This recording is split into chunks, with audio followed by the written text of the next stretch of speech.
बाद आपका दोबारा खैर मकदम है नाजरीन। अब जम्मू कश्मीर से इस वक्त की बड़ी खबर, जहां पर क्रिकेट स्कैम और साथ ही साथ रोशनी स्कैंडल हुआ है, उस मामले को लेकर अब वजारत दाखिला में काफी हलचल दिखाई दे रहे हैं और वजारत दाखिला की जानिब से CBI के साथ साथ एनफोर्समेंट डायरेक्टोरेट को कार्रवाई तेज करने की हिदायत दी गई है। बड़ी खबर इस वक्त जो आ रही है नई दिल्ली से कि रोशनी और क्रिकेट स्कैंडल का जो मामला, उसमें वजारत दाखिला की जानिब से अहकाम सादिर कर दिए गए हैं और हिदायत दी गई है CBI और एनफोर्समेंट डायरेक्टोरेट को कि इन मामलों में कार्रवाई तेज करें। आपको बताते चले कि जो रोशनी स्कीम के तहत अराजी की जो मामला सामने आया था, जिसमें खुर्द बुरुद के अलावा क्रिकेट स्कैंडल के मामला और CBI इसमें तहकीकात कर रही है, साथ ही साथ एनफोर्समेंट डायरेक्टोरेट की जानिब से भी कार्रवाई जो है तहकीकात अमल तेज किया जा रहा है और अब इस सिलसिले में साबिक अफसरान और कई सियासतदानों से पूछताछ की जा रही है, जबकि कई एक की गिरफ्तारी भी मुतवक्का है आने वाले दिनों में। बड़ी खबर इस वक्त जो आ रहे हैं कि कई साबिक अफसरान के साथ साथ कई सियासतदान जो है उनकी गिरफ्तारी हो सकती है, पूछताछ के लिए उनकी गिरफ्तारी मुतवक्का है। ये जराये के हवाले से खबर आ रही है, जहां पर CBI और एनफोर्समेंट डायरेक्टोरेट को हिदायत दी गई है कि कार्रवाई तेज करे। इस सिलसिले में अब ये भी खबर आ रही है कि कई अफसरान और साबिक सियासतदान, साबिक जो अफसरान है उसके साथ साथ ही सियासतदान, उनको गिरफ्तार किया जा सकता है पूछताछ के लिए। ये एक बड़ी डेवलपमेंट हो सकती है आने वाले कुछ दिनों के अंदर, क्योंकि मुसलसल जम्मू कश्मीर के अंदर लेफ्टिनेंट गवर्नर इंतजामिया हो या मरकज की तरफ से ये बार बार एक बयान जो है वो दिया जाता है कि जीरो टॉलरेंस की पॉलिसी सरकार ने इस वक्त अपनाई है करप्शन के खिलाफ। तो रोशनी स्कीम के तहत या ये जो जमीनों की बंदरबांट थी या इसमें खुर्द के अलावा जो क्रिकेट स्कैंडल था, 113 करोड़ रुपए का खुर्द इसमें हुआ था। JKCA से जुड़ा हुआ मामला था, कई लोगों से पूछताछ हुई, कई नामी गिरामी चेहरे थे जिनको अदालतों तक भी इस मामले में घसीटा गया। CBI और एनफोर्समेंट डायरेक्टोरेट की तरफ से कार्रवाइयां अब भी जारी है। पूछताछ श्रीनगर में हुई, जम्मू के अंदर हुई, चंडीगढ़ के अंदर हुई, दिल्ली के अंदर, मुंबई के अंदर छापेमारी। तो इस ज़मन में बावसूख जरा बताते हैं कि इख्तियारात का गलत इस्तेमाल करने की पादाश में न सिर्फ कई सरकारी अफसरान जिनसे पूछताछ के लिए उन्हें गिरफ्तार किया जा सकता है, बल्कि कई जम्मू कश्मीर के ऐसे सियासतदान हैं, नामी गिरामी चेहरे आने वाले दिनों में वो भी रडार पर हैं और उन्हें भी गिरफ्तार किया जा सकता है इस केस में जैसे जैसे तहकीकात आगे बढ़ेंगी। आगे बढ़ते हैं, बात अब जरा जम्मू कश्मीर की इंतजामिया की एक अहम फैसले की भी करते हैं। नवंबर 26 और 27 को यानी 25 और 26 को बिलखुसूस जम्मू के अंदर एक अहम कॉन्फ्रेंस होने जा रही है। कॉन्फ्रेंस का मकसद गुड गवर्नेंस क्या होती है इस पर मुफस्सिल रोशनी डालना है, इस पर गुफ्तगू करना है और जम्मू कश्मीर में ऐसा पहला मौका होगा जब कटरा के अंदर कौमी कॉन्फ्रेंस होगी ई गवर्नेंस पर या फिर एक तरह से गुड गवर्नेंस पर कह सकते हैं। तो मुल्क भर से तकरीबन 200 सरकारी अफसरान कटरा पहुंचेंगे और गुड गवर्नेंस में पर तबादला ख्याल होगा, जिसके लिए 5 अफसरान को जम्मू कश्मीर के अंदर जिम्मेदारी दे दी गई है। आने वाले दिनों के अंदर ये 5 अफसरान ये देखेंगे कि कैसे मैनेजमेंट देखनी है, इंतजाम कैसे करना है और कौन कौन से लोग होंगे जो स्पीकर्स होंगे, जो ब्रीफ करेंगे, डिस्कशन होगी, सवालात जवाबात किए जाएंगे। बाहर से आए अफसरान जिनमें IAS अफसरान सबसे ज्यादा है, 500 से ज्यादा IAS ऑफिसर्स होंगे, वो तमाम लोग जम्मू कश्मीर में जाकर देखेंगे कि ई गवर्नेंस असल में होती क्या है, इन सब के बीच में अकाउंटेबिलिटी क्या होती है, शफाफियत क्या होता है, निज़ाम को कैसे अच्छा बनाया जा सकता है, उस पर असल में यही एजेंडा है जिसको डिस्कस करना है। तो 25 और 26 नवंबर को श्री माता वैष्णो देवी यूनिवर्सिटी ककरियाल कटरा टाउन के अंदर रियासी में जहां पर यह प्रोग्राम होगा, उस प्रोग्राम में डॉक्टर जितेंद्र समेत मरकजी वुज़रा भी जा सकते हैं। लेकिन बड़ी बात यह है कि डॉक्टर जितेंद्र सिंह, उन पर बड़ी जिम्मेदारी आयद है, तो वो टेक्नोलॉजी की भी वजारत देखते हैं एक हिसाब से, तो उनके साथ भी बहुत सारे अफसरान जो है वो नई दिल्ली से जम्मू कश्मीर जाएंगे। दूसरा, इंफॉर्मेशन और टेक्नोलॉजी, माइटी जो इस वक्त है मिनिस्ट्री ऑफ इलेक्ट्रॉनिक्स, इंफॉर्मेशन और टेक्नोलॉजी, वो जम्मू कश्मीर इंतजामिया के अशतराक से ये कॉन्फ्रेंस का एहतमाम कर रही है, जिसमें पब्लिक ग्रीवेंसेस भी सुनी जाएंगी। DARPG, department of administrative reforms and public grievances, कैसे निज़ाम को दुरुस्त करके लोगों के मसाइल को तरजीह बुनियादों पर हल किया जा सकता है, इस बात पर फोकस रहेगा। मुल्क भर से जो अफसरान जाएंगे कॉन्फ्रेंस का हिस्सा बनेंगे। लेह यूनियन टेरिटरी लद्दाख के अंदर भी इसी तरह की कॉन्फ्रेंस हो चुकी है ऑलरेडी। कश्मीर सूबे में श्रीनगर से, इसके अलावा नॉर्थ ईस्ट, शिलोंग, गुवाहाटी, हैदराबाद, नागपुर, मुंबई वगैरह में जहां पर इस तरह की कॉन्फ्रेंसेज इससे पहले हुई हैं, अब जम्मू के अंदर इंतजामिया इस तरह की कॉन्फ्रेंस करने जा रही है। और जराये के मुताबिक 2000 अफसरान मुल्क भर से जम्मू कश्मीर पहुंचेंगे, कटरा जाएंगे और शहरियों को कैसे इंडस्ट्रीज के नज़दीक, सरकार के नज़दीक, सरकारी इदारों के नज़दीक और जो एतमाद खो गया है कहीं ना कहीं उसको बहाल करने की कोशिश भी सरकार मानती है कि इस तरह के इकदाम से किया जा सकता है। एनसीईजी का प्लेटफॉर्म है जिसके जरिए तमाम लोग लेटेस्ट टेक्नोलॉजी का गवर्नेंस में क्या रोल है, कैसे इसका इस्तेमाल किया जा सकता है, कैसे बुरोकार लाए जा सकता है, उस पर बात की जाएगी। जिस थीम को इस बार चुना गया है वो सब थीम है प्लेनरी सेशन, जिसका मतलब है digital governance across whole of the government,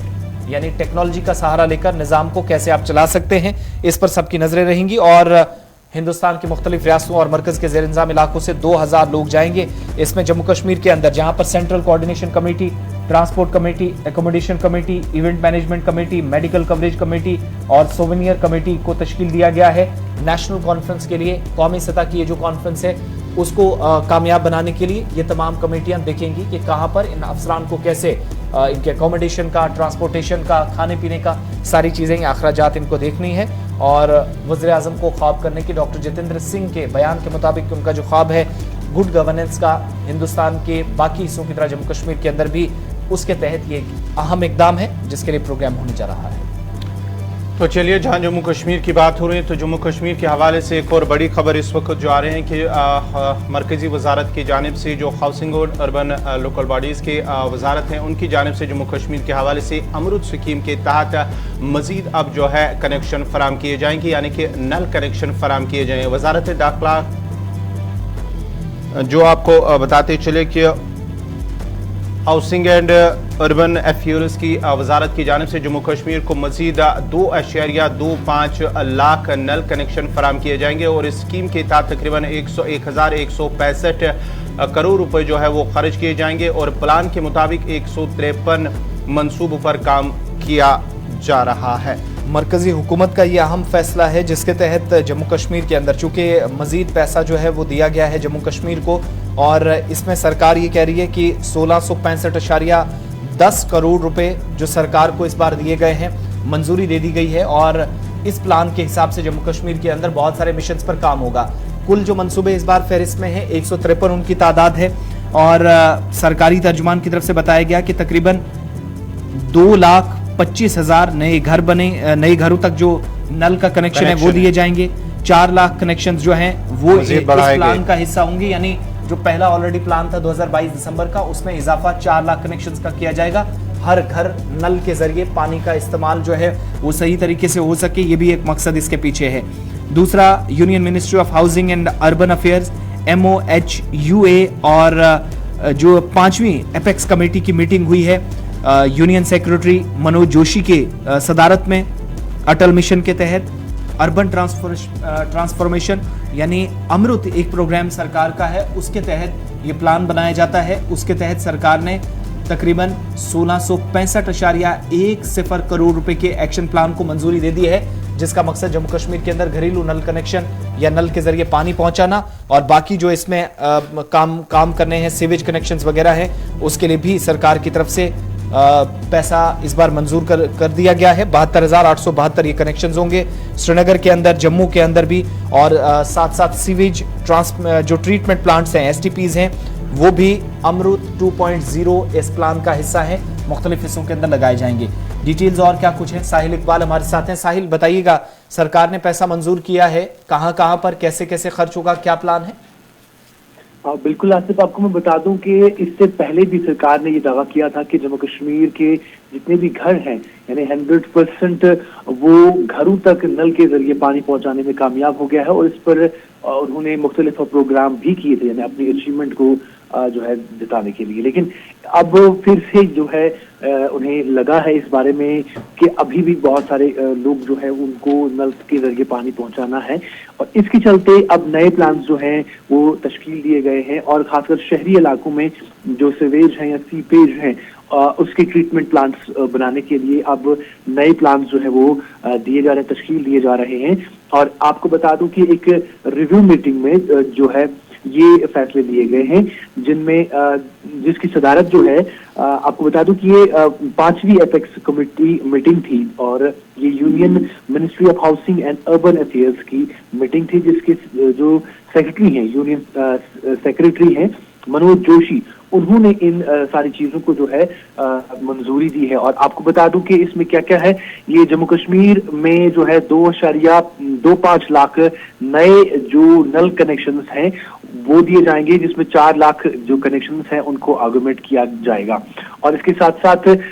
1665.10 crore रुपए का एक्शन प्लान भी तैयार किया गया है अमृत 2.0 के तहत, जिसके तहत 193 प्रोजेक्ट जो हैं कवर किए जाएंगे। और करीबन जो जैसे मैंने कहा कि 2.25 लाख नए जो टैप कनेक्शंस हैं, यानी नल के जरिए पानी पहुंचाया जाएगा लोगों तक,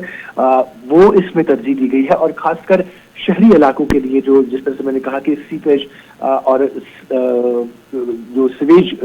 ट्रीटमेंट प्लांट हैं वो बनाए जाएंगे। और इसके हवाले से अगर हम बात करते हैं तो 72,872 सीवेज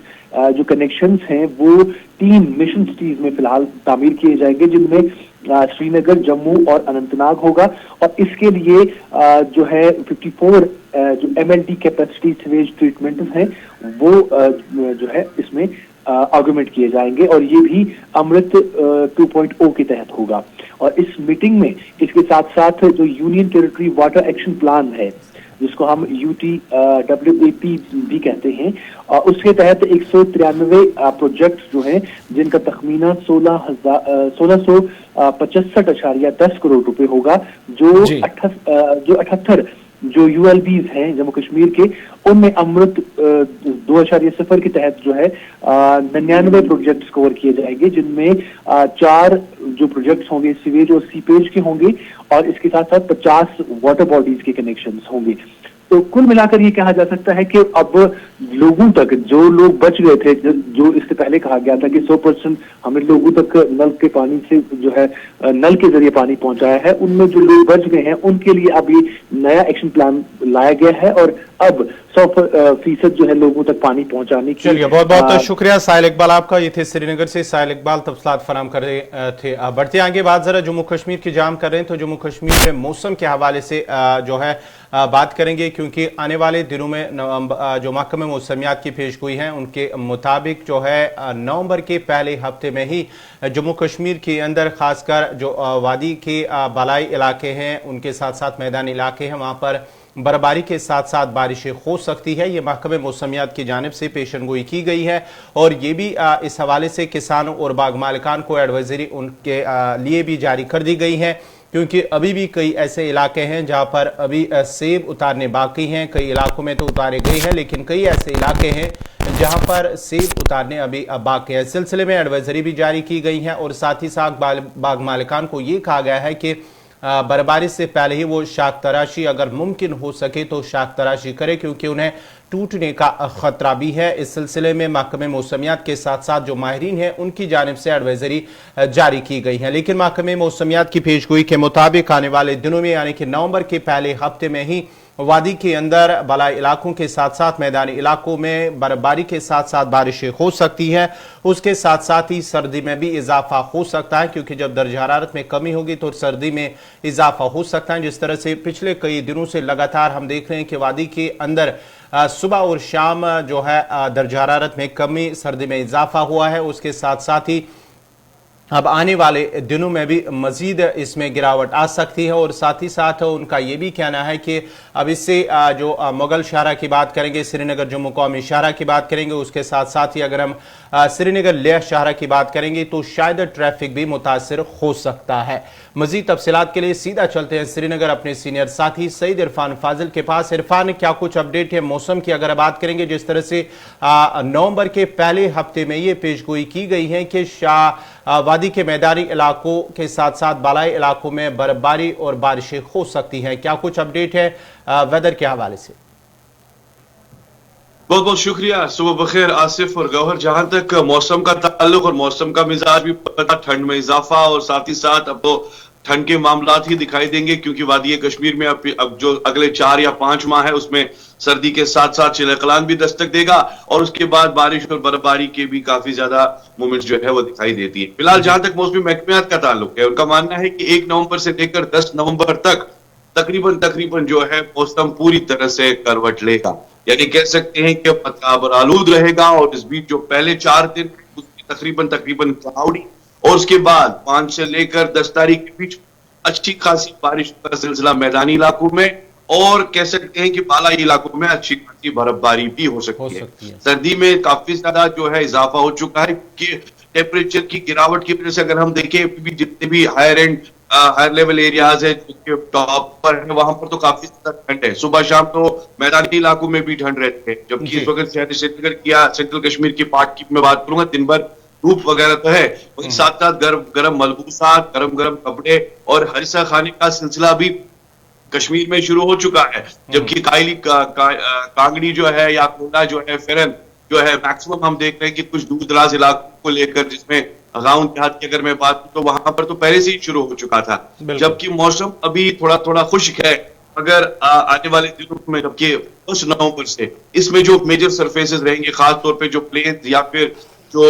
देखें सातनाथ को लेकर मैं बात करूं, सोचिला को लेकर बात करूं, इन सरफेसेस पर इन एरियाज को लेकर बताया गया है कि वहां पर थोड़ा सा जो है एहतियात बरतने की ज्यादा जरूरत होगी, क्योंकि इन एरियाज में काफी ज्यादा बर्फबारी हो सकती है। इन बिटवीन गुलमर्ग या पर्वत रेंज को लेकर मैं बात करूं तो वहां पर तो ऑलरेडी पिछले टाइम भी बर्फबारी हुई, 1, 2, 3 के करीब जो है इंचेस के करीब बर्फबारी रिकॉर्ड की गई। मगर इस बीच जो है 1 तारीख से लेकर 10 तारीख तक ये जो सरफेस एरियाज है इसमें मुकम्मल तौर पर बारिश और बर्फबारी के इम्कान जताए जा रहे हैं। अब देखने वाली बात जरूर होगी कि जब बर्फबारी होगी तो उसके बाद वादी कश्मीर के जो मामला खास तौर पर सयाहत को लेकर काफी ज्यादा दिखाई देते हैं, जुड़ते हैं और लोग एंजॉय करने के लिए आते हैं, क्योंकि बर्फबारी के साथ साथ इरफान, जिस तरह से जो है प्रेडिक्शन जारी की गई है बर्फबारी बारिशों के हवाले से, क्या इस सिलसिले में जो बाग मालिकान है या किसान है उनके लिए कोई एडवाइजरी जारी कर दी गई?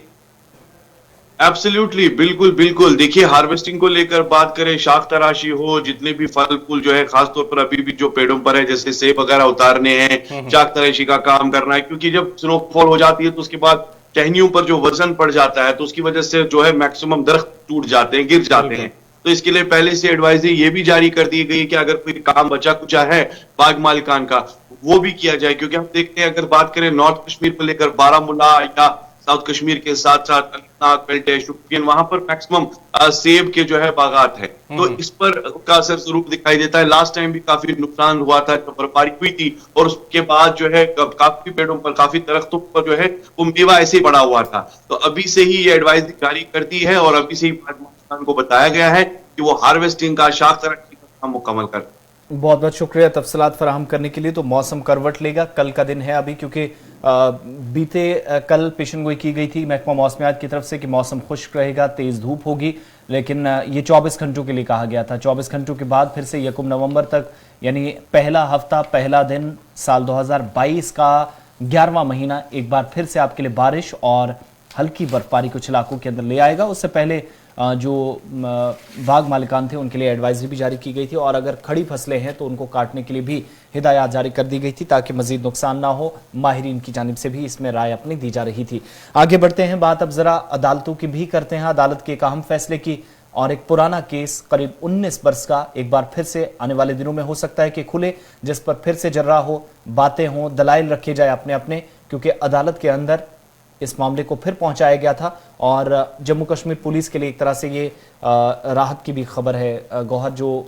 जिस तरीके से वो अपनी अर्जी लेकर अदालत बिल्कुल बात करेंगे। साल 2030 का मामला जो है वो नादी मरग इलाका है, शुपियां का नादी मरग इलाका, जहां पर साल 2003 में करीब 24 पिंटू का कत्ल हुआ है और उसके बाद ही ये सिलसिला अदालत के अंदर चल रहा था। उसके बाद ही साल 2011 में उसको बंद कर दिया गया, लेकिन अब पुलिस की जानिब से जब अर्जी दायर की गई तो अब कोर्ट की जानिब से हिदायत दी गई है कि इसमें जल्द इस जो इसके गवाह होंगे उनकी रिकॉर्डिंग की जाए, यानी कि उनके गवाहों के बयानात जो है वो रिकॉर्ड किए जाएंगे और साथ ही साथ इस मामले को जल्द हल कर ले, इस सिलसिले में अदालत की जानिब से हिदायतें दी गई हैं। अब उसके बाद ही अगर हम बात करेंगे तो जो लवाकिन है, जिन लोगों का कत्ल हुआ था, जिन लोगों का 24 अफराद का कत्ल हुआ था पिंटू का, उनके जो लवाकिन हैं उन्होंने अब इस सिलसिले में इसका खैर मकदम किया है। जिस तरह से अब फास्ट ट्रैक ट्रायल होगा इस मामले को लेकर, उन्होंने इस मामले को लेकर कहा है कि जहां उन्होंने खैर मकदम किया उन्होंने कहा कि उन्हें अब इंसाफ मिलेगा, क्योंकि 19 साल बाद ये मामला दोबारा से अब इस पर सुनवाई होगी, समाअत होगी और बाज़ाब्ता तौर पर ये मामला चलेगा। लेकिन गवाहों के बयानात रिकॉर्ड करने के बाद ही अब इस पे जो है फास्ट ट्रैक ट्रायल होगा, उसके बाद ही जो उसके मुलविसीन होंगे उन्हें कहीं ना कहीं जो है उन्हें सजा दी जाएगी। बिल्कुल, मामला 2003 का है और इससे कबल 2015 में भी सुप्रीम कोर्ट की तरफ से हाई कोर्ट से कहा गया था कि 2011 में आपने जो जजमेंट पास किया, जरा जजमेंट का भी तस्वीर जरा दिखा दीजिएगा, चूंकि कोर्ट ऑर्डर्स हैं और जो जजमेंट हमारे पास एक्सक्लूसिव है वही भी बताती है कि सुप्रीम कोर्ट की भी उसमें का हवाला दिया गया है। सुप्रीम कोर्ट ने ये वो जजमेंट आपके सामने है जिसमें कहा गया है कि 2015 का ये मामला था। 2015 में कहा गया था कि 2011 का जो हुक्म है वो वापस लिया जाए, हाई कोर्ट से कहा गया था। और उसके बाद बात अब यहां तक पहुंची कि केस शायद दोबारा से ओपन हो सकता है और आहिस्ता आहिस्ता जाकर अब दोनों तरफ से दलाइल इस पर पेश किए जाएंगे, वकील अपनी बात रखेंगे। लेकिन नजरसानी की दरख्वास्त जो है उसको प्रिंसिपल सेशन जज शोपियां की तरफ से फरवरी 2011 में उस वक्त इस्तगासा की जो दरख्वास्त थी, कमीशन के इस्तगासा या जो गवाह थे उनके कहने पर जांचने की इजाजत जो है वो उस वक्त कहा गया था, इजाजत मांगी थी, जिसके बाद ये मामला फिर से अब हाई कोर्ट तक पहुंचा। अब आगे बढ़ते हैं, बात अदालत की थी, बात जरा कुछ और कौमी खबरों की भी करते हैं क्योंकि बड़ी खबरें हैं। लेकिन उससे पहले डेंगू के हवाले से भी जरा बता दें, जम्मू कश्मीर के अंदर डेंगू से मुसलसल हर 24 घंटों में अब अमवात का सिलसिला गौहर शुरू हो गया है। जी नाजरीन, बात करेंगे डेंगू के हवाले से। जम्मू कश्मीर के अंदर जिस तरह से लगातार ये कहर जारी है, खासकर सूबा जम्मू के अंदर, और उसमें से सूबा जम्मू की बात करेंगे तो जिला जम्मू सबसे ज्यादा मुतासर है डेंगू के हवाले से। गुज़श्ता 24 घंटों के दौरान एक और खातून की मौत हुई है। 80 साल खातून, जब उसे गवर्नमेंट मेडिकल कॉलेज जो हॉस्पिटल जम्मू है वहाँ पर उसे दाखिल किया गया था, लेकिन अब वो वहाँ पर न बच सकी और उसके साथ साथ ही अब मरने वालों की तादाद डेंगू से 10 हो गई है। और बात करेंगे गुज़श्ता 24 घंटों के दौरान 126 मुतासरीन की तस्दीक हुई, यानी कि जिनके टेस्ट पॉजिटिव पाए गए हैं। और इनमें से ज़्यादातर जो अफराद 112 जिनका ताल्लुक ज़िला जम्मू से है, उसके साथ साथ ही 6 मामले जो है वो उधमपुर से है और 5 मामले राजौरी के हैं। और 126 अगर बात करेंगे तो उनमें से 18 बच्चे भी शामिल हैं जो डेंगू के शिकार हैं, यानी कि डेंगू से मुतासर हुए। और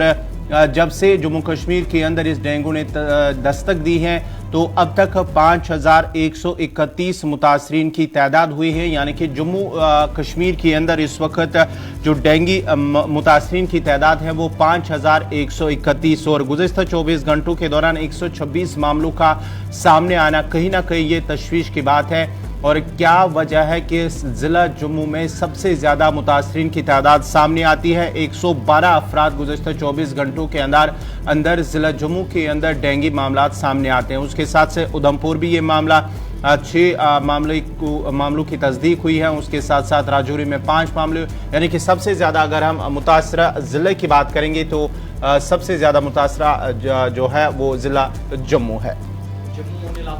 जहां पर कोविड का भी एक तरह से हॉटस्पॉट बना था। मरने वालों की तादाद 10 तक कोविड डेंगू से अब पहुंच गई है और 5000 के करीब जो केसेस हम आपको बता रहे हैं अब तक थे, लेकिन वो तादाद भी तजावुज कर गई है। 5131 तक तादाद पहुंच गई है, जो सूरत हाल इंतहाई खराब होती नजर आ रही है।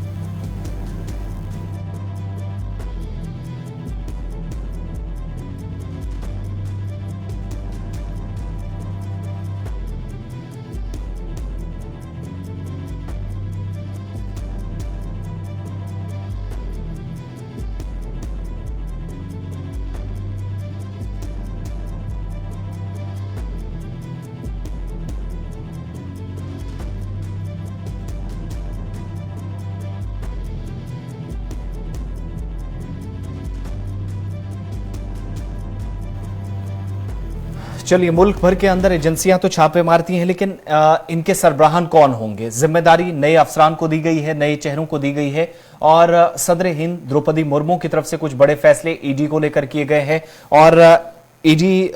यानी एनफोर्समेंट डायरेक्टरेट को लेकर भी, क्योंकि इंडियन रेलवे सर्विसेज के यानी 11 ऑफिसर जो हैं उनको ज्वाइंट डायरेक्टर बनाया गया है एनफोर्समेंट डायरेक्टरेट का, और डेपुटेशन बेसिस पे, यानी इनको रोटेशन भी इनकी हो सकती है जब सरकार को लगेगा किस बुनियाद पर कहां से कहां उनको ले जाना और किस जगह पर इन्हें तैनात किया जाना चाहिए, उस हिसाब से द्रौपदी मुर्मू जिनकी तरफ से 11 IRS के जो अफसरान हैं ज्वाइंट डायरेक्टर एनफोर्समेंट के बनाए गए एनफोर्समेंट डायरेक्टरेट के डेपुटेशन बेसिस पे, और इनमें एक बड़ा नाम है जम्मू कश्मीर से डॉक्टर उमैर मीर का, सन ऑफ सॉइल है।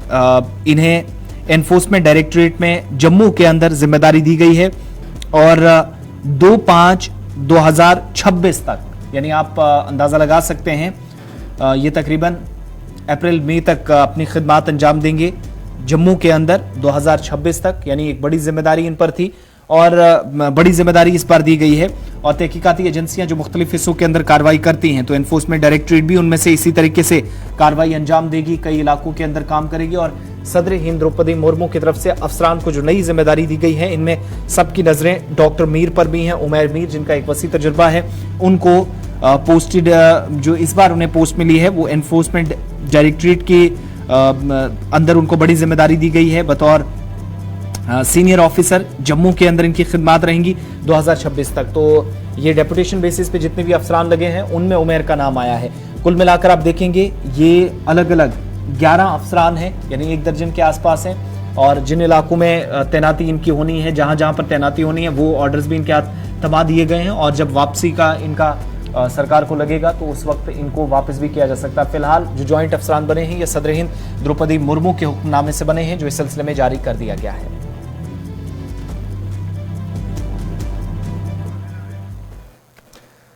चलिए, प्रोग्राम सलाम जेके जारी रहेगा। 9:30 बज चुके हैं, वक्त यहाँ छोटे से ब्रेक का है। ब्रेक के उस पार सीधा आपकी लाइव कॉल्स का सिलसिला प्रोग्राम में शामिल करेंगे। फटाफट से आप कॉल्स कीजिएगा, चंद एक खबरें भी आप तक पहुंचाएंगे और टीवी स्क्रीन पर नंबर्स आएंगे, कॉल के लिए आप ट्राई करें।